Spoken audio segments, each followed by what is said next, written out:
강진우, 너 진우지? 아들이라고? 내가 죽일 놈이다. 진우야, 미안하다. 자신이 살기 위해 자식을 지워버린 아버지가 있습니다. 총각이라는 파렴치한 거짓말로 새 인생을 시작한 남자. 그 거짓말의 대가를 온몸으로 받아내야 했던 한 아이의 처절한 생존기. 오늘 그 결말을 공개합니다. 오늘 들려드릴 이야기는 우리 채널 구독자 한 분께서 떨리는 마음으로 직접 보내주신 사연입니다. 너무나 아프고 또 너무나 찬란한 한 남자의 인생 역전극. 지금 시작합니다. 사연 시작 전 구독과 좋아요 부탁드립니다. 가장 화창한 날이 저에겐 가장 잔인한 날이었습니다. 초등학교 운동회 날 망국기가 펄럭이는 하늘 아래서 저는 늘 숨을 곳을 찾았습니다. 시끌벅적한 소리, 돗자리 펴는 소리가 여기저기에서 들렸습니다. 진우야, 너네 부모님은 안 오셔? 여기 김밥 좀 먹어봐. 우리 엄마가 싸준 거야. 진우는 어색하게 웃으며, 아, 우리 할머니가 바쁘셔서. 고마워, 잘 먹을게. 친구 부모님이 건네준 김밥 한 알이 목구멍에 콱 막혔습니다. 운동장 저 멀리 허리가 기역자로 굽어 지팡이를 짚고 저를 찾으러 오시는 할머니의 모습이 보였습니다. 하지만 어린 저는 그 모습이 창피해 나무 뒤로 몸을 숨겼습니다. 할머니의 틀니가 덜그럭거리며 내는 슬픈 소리를 외면한 채 말입니다. 소풍 전날 밤 할머니가 쉰 목소리로 진우야, 내일 소풍인데 남들처럼 김밥은 못 사줘도 여기 돈 1,000원 있다. 과자라도 사가거라. 미안하다, 내 새끼. 할머니, 나 과자 좋아해. 김밥은 소화도 안 돼. 진짜야. 그날 소풍 가방엔 과자 2봉지와 보리차물 뿐이었습니다. 그것조차 과분하다 생각했습니다. 동네 사람들 다 떨어진 바지 수선해주며 500원, 1,000원 모으신 할머니의 피 같은 돈이었으니까요. 다른 애들이 로봇 장난감을 들고 자랑할 때 전 뒷짐을 지고 구경만 했습니다. 할머니 허리가 더 굽어질까봐 장난감 사달라는 말은 평생 입 밖으로 꺼내본 적이 없습니다. 할머니는 틀니가 잘 맞지 않아 늘 찬물에 밥을 말아 잇몸으로 우물거리며 드셨습니다. 고기 한 점 사드리고 싶어도 제 손엔 쥘 수 있는 게 없었습니다. 그런 할머니가 갑자기 세상을 떠나셨을 때 저는 결심했습니다. 다시는 배고프지 않겠다고, 다시는 누군가의 배려에 기대지 않겠다고요. 하지만 세상은 할머니보다 훨씬 더 차가웠습니다. 할머니가 돌아가시고 찾아간 아버지의 집. 그곳에서 저는 아들이 아니라 아버지의 과거를 망치러 온 불청객일 뿐이었습니다. 할머니를 땅에 묻고 찾아간 주소지.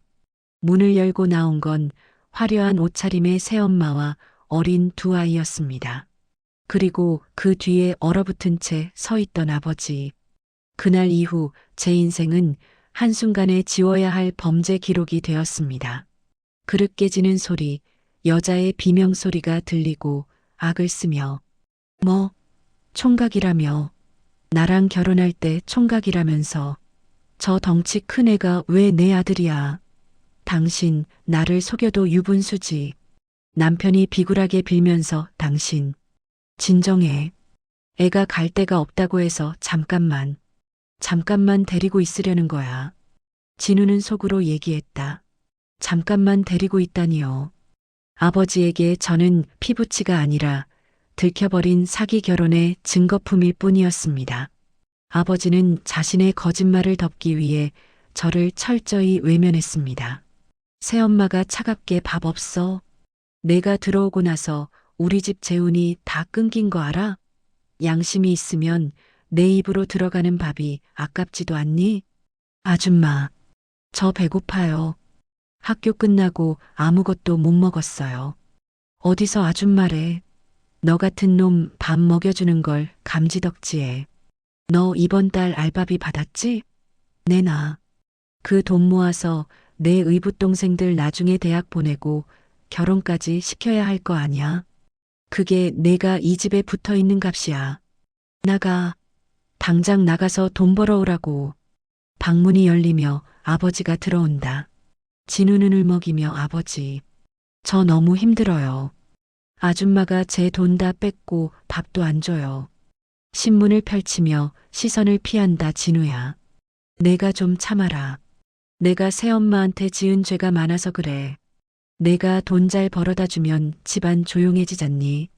힘들다 생각하지 말고 버텨라. 진우가 바라본 아버지는 매 맞는 아들을 구하는 대신 신문 뒤로 숨었습니다. 아버지는 저를 사랑하지 않은 게 아니었습니다. 그저 저보다 자기 자신의 안위와 거짓말을 더 사랑했을 뿐입니다. 그 비겁한 침묵이 제 가슴에 수천 개의 못을 박았습니다. 남들에게 군대 휴가는 꿈 같은 휴식이지만 저에겐 돌아갈 지옥이 사라진 허망한 시간이었습니다. 100일 만에 나온 첫 휴가. 제 손엔 할머니가 좋아하시던 양갱한 상자가 들려 있었습니다. 하지만 그 상자를 받아줄 집도 사람도 사라진 뒤였습니다. 삐비빅 삑. 오류음 소리 당황하며 다시 누른다. 왜 안 열리지? 아줌마, 아버지, 저 진우예요. 휴가 나왔어요. 옆집 문이 열리리면서 어머, 군인이네. 이 집 이사 간 지 보름도 넘었는데 몰랐어? 밤중에 짐 다 빼서 어디론가 튀었대. 빚쟁이들이 하도 찾아오니까 야반도주한 모양이야. 진우는 양갱 상자가 바닥으로 툭 떨어졌습니다. 아버지는 저에게 주소 하나 남기지 않았습니다. 사기 결혼으로 얻은 새 아내와 그 자식들만 챙겨서 사기 친 값인 저만 떼어놓고 도망친 겁니다. 군복 입은 저를 세상에 혼자 버려두고 말입니다. 불 피우는 소리, 거친 남자들의 웅성거림이 들린다. 낯선 남자가 소리친다. 어이, 군발이. 너 진짜 일할 수 있겠어? 휴가 나왔으면 집에서 잠이나 자지. 왜 여기까지 기어 나왔어? 잠잘 집이 없습니다. 뭐든 시켜만 주십시오. 삽질이든 철근 나르는 거든 다 할 수 있습니다. 진우는 휴가 4박 5일 동안 저는 찜질방에서 자며 새벽 인력시장으로 나갔습니다. 빳빳하게 다려온 군복 바지를 장화 속으로 밀어넣고 시멘트 가루를 뒤집어 썼습니다. 철근에 긁혀 손등에 피가 맺혀도 아픈 줄 몰랐습니다. 등 뒤에서 들려오는 불쌍한 놈이라는 수군거림이 제 살을 깎는 고통보다 더 아팠으니까요. 철근을 어깨에 메고 가파른 계단을 오를 때마다 아버지를 생각했습니다. 새엄마의 구박을 보며 신문을 읽던 그 무심한 옆얼굴, 동생들 결혼 자금이라며 제 알바비를 가로채던 그 탐욕스러운 손길, 땀과 눈물이 뒤섞여 입안으로 들어올 때 저는 그 짠맛을 삼키며 맹세했습니다. 진우는 이를 악물며 내가 죽나 보나 봐라. 당신들이 나를 버린 걸 평생 후회하게 만들어줄 테니까. 다시는 누구에게도 구걸하지 않는 인생을 살 거다. 저녁날 동기들은 부모님 차를 타고 떠났지만 저는 커다란 군용 배낭을 메고 곧장 전기기술학원으로 향했습니다. 낮에는 전선을 깔고 밤에는 주식 차트를 공부했습니다. 하루 3시간 이상 자본 적이 없습니다.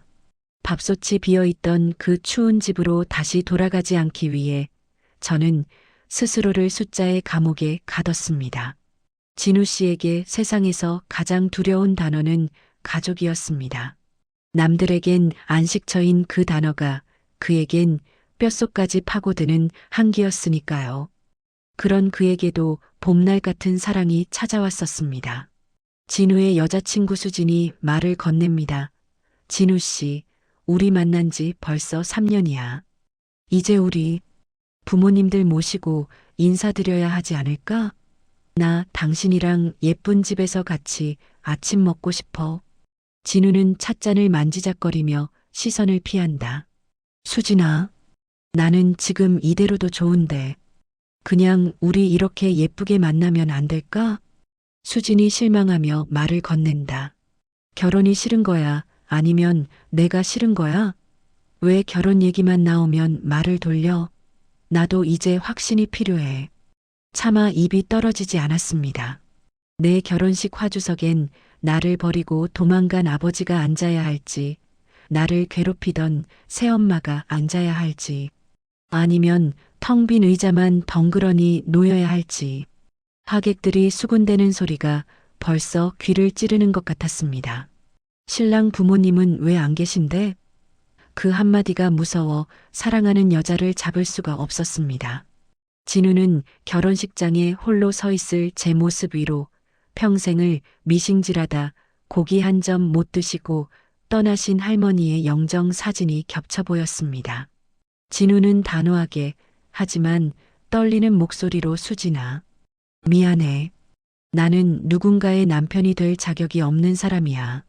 나한테는 축복해줄 부모도 돌아갈 고향도 없어. 너까지 내 불행에 끌어들이고 싶지 않아. 할머니께 번듯한 가족 하나 보여드리지 못한 못난 손자라는 자책감이 저를 짓눌렀습니다. 수지는 울먹이며 그게 무슨 말이야. 내가 옆에 있겠다고 하잖아. 과거가 무슨 상관인데. 진우는 상관 있어. 나한테는 문신처럼 새겨진 상처야. 너를 보면 자꾸 내 비참한 어린 시절이 떠올라. 미안하다. 좋은 사람 만나서 부모님 축복 속에 행복하게 살아. 그날 이후 진우 씨는 사랑을 믿지 않았습니다. 수십억의 자산이 화면 속 숫자로 찍혀도 그는 퇴근 후 불 꺼진 차가운 거실에 앉아 편의점 도시락을 먹었습니다. 돈이면 다 될 줄 알았는데 돈으로도 살 수 없는 것이 평범한 저녁 식사라는 걸 그는 뼈저리게 깨달았습니다. 진우는 아버지가 원망스러웠습니다. 나를 버린 건 단순히 어린 시절의 시간이 아니라 누군가를 사랑하고 가정을 이룰 수 있는 평범한 미래까지 통째로 앗아간 것이었으니까요. 빗소리, 택시 안의 와이퍼 소리, 미터기 올라가는 소리. 택시기사가 진우에게 말을 건넨다. 아이고, 손님 옷감이 아주 좋아 보입니다. 한눈에 봐도 귀하신 분 같네. 젊은 나이에 크게 성공하셨나 봐요? 부럽습니다. 허허. 진우는 그 목소리를 듣는 순간 제 심장은 얼어붙었습니다. 20년 전 나를 지옥에 처박아 두고 자기 혼자 살겠다고 도망쳤던 그 비겁한 목소리. 앞 좌석 면허증에 적힌 이름 강춘섭. 하늘이 저에게 복수의 기회를 준 걸까요? 아니면 마지막 확인을 하라는 걸까요? 최대한 차분하게 하지만 얼음처럼 차가운 목소리로 성공했죠. 죽지 않으려고 악착같이 살다 보니 여기까지 왔네요. 아저씨는 이 일 하신 지 오래되셨나요? 한 10년 됐나? 사업하다 홀딱 말아먹고 이거라도 해서 입에 풀칠합니다. 옛날엔 저도 잘 나갔는데 인생 참 무상하더라고요. 손님처럼 잘 나가는 분들 태우면 제 젊은 시절 생각도 나고 그렇습니다. 진우가 기사에게 질문한다 그러시군요. 아저씨는 자식 농사는 잘 지으셨나 봐요. 자제분들이 용돈도 좀 드리고 하나요? 아유 뭐. 아들 하나 딸 하나 있는데 지들 살기 바쁘죠. 사실 전 애들한테 연락 안 와도 서운한 거 없습니다. 무소식이 희소식이다 생각하고 살아요. 부모가 되어서 자식들한테 짐 되면 안 되잖아요. 안 그렇습니까? 진우는 비웃음이 섞인 냉소한 말투로 무소식이 희소식이라. 참 편안한 말씀이네요. 근데 아저씨, 아들이 하나뿐이라고 하셨나요? 네. 아, 그럼요. 우리 아들놈 하나, 딸 하나. 왜 그러시나? 혹시 말입니다. 20년 전쯤에 총각이라고 속이고 새장가 가느라 어디 시골 할머니 집에 버려두고 모른 척한 아들은 없으신가 해서요. 택시가 순간적으로 휘청하며 급브레이크 밟는 소리가 들린다. 손님, 그게 갑자기 무슨 말씀이세요? 사람 잘못 보신 것 같은데. 농담이 좀 지나치시네. 진우가 말한다. 농담처럼 들리세요? 그 아들은 말이죠. 군대 휴가 나왔더니 아버지가 야반도주에서 갈 곳이 없었답니다. 그래서 군복 입고 공사판 가서 삽질하며 피눈물을 삼켰다던데 아저씨는 그런 아들 기억 속에 전혀 없으신가 봐요? 백미러로 진우의 눈을 간신히 쳐다보며 목소리가 사정없이 흔들린다. 당신 누구야? 내 과거를 어떻게 해? 대체 누구길래 이래? 손님한테 소리 지르시면 안 되죠. 아저씨는 자식들한테 최선을 다했다면서요. 근데 왜 그 최선에 미싱 돌리다 돌아가신 어머니와 밥솥 긁으며 굶던 큰아들은 포함되지 않았던 걸까요? 아버지는 사시나무 떨듯 떨고 있었습니다.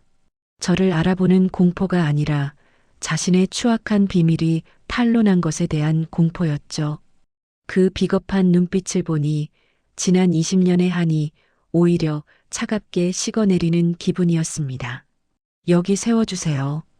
요금은 계좌로 보낼 테니 번호 좀 주시죠. 당황하여 손을 떨며 종이 조각을 건넨다. 여기 있습니다. 손님, 도대체 당신 누구길래? 진우는 번호를 입력하며 차분하게 넉넉히 넣었습니다. 아저씨, 그 돈으로 틀니부터 새로 하세요. 우리 할머니, 아들이 장가간 줄도 모르고 미싱 돌리다 돌아가신 그 할머니처럼 고기 한 점 못 씹고 밥물에 말아 드시지 말고요. 남은 인생은 좀 편히 사셔야죠. 스마트폰 송금 완료음이 들리고 차가운 디지털 알림음이 정적을 깬다. 입금했습니다. 예금주 확인해 보세요. 제가 드릴 수 있는 처음이자 마지막 자식 도리입니다. 육중한 택시 문이 닫히는 소리와 함께 빗속으로 멀어지는 진우의 구두 소리가 들린다. 이게 뭐야? 1억, 1, 10, 100, 1000, 1억. 그 비겁했던 남자의 손이 사시나무 떨듯 떨렸습니다. 화면에 선명하게 찍힌 숫자 1억 원. 그리고 그 옆에 적힌 입금자명. 아들이 보냅니다. 차 문을 박차고 빗속으로 굴러떨어지듯 내리며 진우야. 너 진우지. 강진우. 멀어지는 진우의 등을 향해 무릎 꿇으며 절규한다. 내가 죽일 놈이다. 진우야. 내가 짐승이다. 한 번만 얼굴 좀 보자. 아비가 잘못했다. 진우야. 빗물인지 눈물인지 모를 액체가 노인의 얼굴을 타고 흘러내렸습니다. 20년 전 아들을 버리고 야반도주할 때는 한 번도 돌아보지 않았던 남자가 이제야 길바닥에 주저앉아 아들의 이름을 목 놓아 부릅니다. 하지만 진우는 멈추지 않았습니다.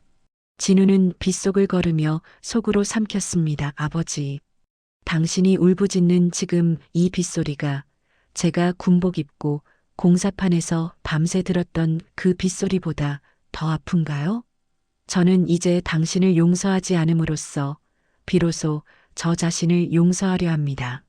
부디 그 돈으로 당신이 지운 제 어린 시절의 값을 치르며 사십시오.